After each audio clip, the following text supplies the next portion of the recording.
अल्लाह उनकी कब्रों को मुनव्वर करे जिन्होंने मेरे नबी की ख़त्म नबूवत का पैरा दिया।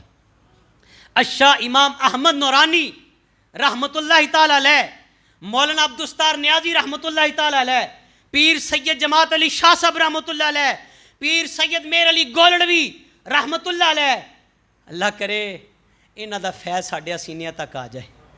अल्लाह करे जिहड़ा इश्क दा पैमाना इन्हां दे सीनियां दे अंदर सी, अल्लाह करे कोई एक झलक नसीब हो जाए। असम्बली में बात आ गई, कादियानी काफर है, मुर्ताद हैं, इस्लाम को इस्तेमाल करते हैं, आज भी ये धोखा देते हैं, नाम इस्लाम का इस्तेमाल करते हैं। जागो यार, ख़त्म नबूवत का मसला मैं आपके सामने जो अर्ज़ करना चाहता हूँ। 50 साल हो गए हैं जी।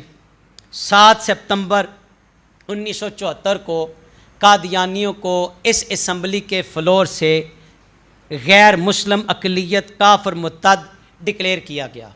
एक और बात कि जो बन सकते थे, जिनको अल्लाह ने अखलाक़े हसना की इस कदर दौलत से नवाजा, मेरे नबी ने फरमाया अली तेरा मेरा रिश्ता, तेरा मेरा ताल्लुक़ इसी तरह का है जिस तरह हज़रत मूसा का हारून के साथ, वो भाई हैं। अली सुनो, हारून नबी थे लेकिन मेरे बाद नबी, सारे बोलो भाई, सरकार फरमाते मेरे बाद नबी, अगर मेरे बाद कोई नबी होता तो अली जैसा बंदा नबी बनता। उमर फारूक में ऐसे खसाइस थे, उमर फारूक में ऐसे गुण थे। हजूर फरमाते हैं लव कान नबी यबादी लकान उमर इब्न खत्ताब, लोगों मेरे बाद अगर कोई नबी होता तो मेरा उमर होता। और जो बन सकते थे वो नहीं बने, काना कैसे नबी हो सकता है भाई?